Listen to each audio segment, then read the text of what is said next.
বন্ধু বান্ধৱীসকল, আজি অসমত 3,80,000 পৰিয়াললৈ আমি প্ৰধানমন্ত্ৰী আৱাস যোজনাৰ ঘৰ আগবঢ়ালোঁ। এই 3,80,000 পৰিয়ালে ঘৰ পোৱাৰ লগে লগে আমাৰ হাতত যিমান নতুন লিষ্ট আছিল, ৱেইট লিষ্ট আছিল, সকলোখিনি সম্পূৰ্ণ হ'ল। এতিয়া পৰৱৰ্তী পৰ্যায়ত আমি নতুনকৈ যি জিঅ' টেগিং কৰিছোঁ তাৰ পৰা আমি ঘৰ দিয়া আৰম্ভ কৰিম। এটা ডাঙৰ পৰ্যায় আজি শেষ হ'ল আৰু লগে লগে নতুন পৰ্যায় এটাৰ আৰম্ভণিও হ'ল। গোটেই অসমতে আজি বপুধুৱাই মিটিংখন গোটেই অসমতে হিতাধিকাৰীসকলে চাইছিলে। মই সকলো হিতাধিকাৰীকে প্ৰধানমন্ত্ৰী আৱাস যোজনাৰ ঘৰ লাভ কৰাৰ বাবে অভিনন্দন জ্ঞাপন কৰিছোঁ।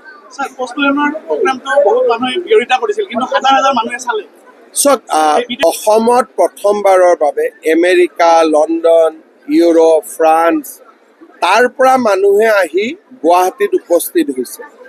এইটো আমাৰ অসমৰ বাবে এটা গৌৰৱৰ দিন যে আমি এটা ইণ্টাৰনেশ্যনেল ডেষ্টিনেশ্যনত পৰিণত হৈছোঁ। আৰু বহুত টুৰিষ্ট আহিছে, তেওঁলোকতো এদিনতে ঘূৰি নাযায়, অহা 4-5 দিন তেওঁলোক অসমতে থাকিব। সেইকাৰণে মই ভাবোঁ যে এই গোটেইবোৰ কাম আমি যি কৰি আছোঁ সকলোৰে এটা পজিটিভ ৰিজাল্ট আছে, পজিটিভ ইম্পেক্ট হ'ব অসমত। কালি সুন্দৰ কৰি অনুষ্ঠানটো হৈ গ'ল, যদিও মই চাব যোৱা নাই, মই দেখিছোঁ খুব ধুনীয়াকৈ হৈ গ'ল। মই সকলোকে শুভেচ্ছা জনাইছোঁ। ঠিক আছে, তথাপিতো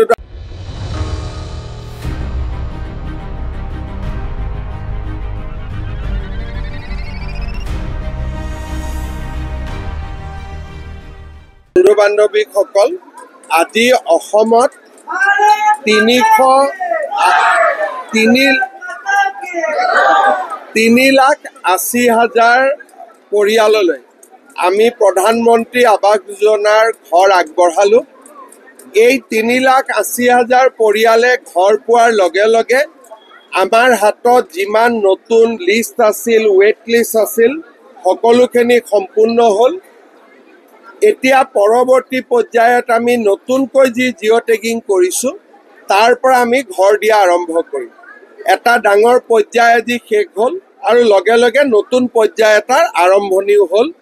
গোটেই অসমতে আজি বপুধুৱাই মিটিংখন গোটেই অসমতে হিতাধিকাৰীসকলে চাইছিলে।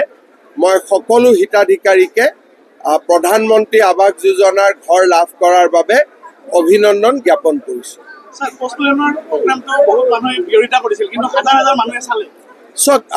অসমত প্ৰথমবাৰৰ বাবে আমেৰিকা, লণ্ডন, ইউৰোপ, ফ্ৰান্স তাৰ পৰা মানুহে আহি গুৱাহাটীত উপস্থিত হৈছে।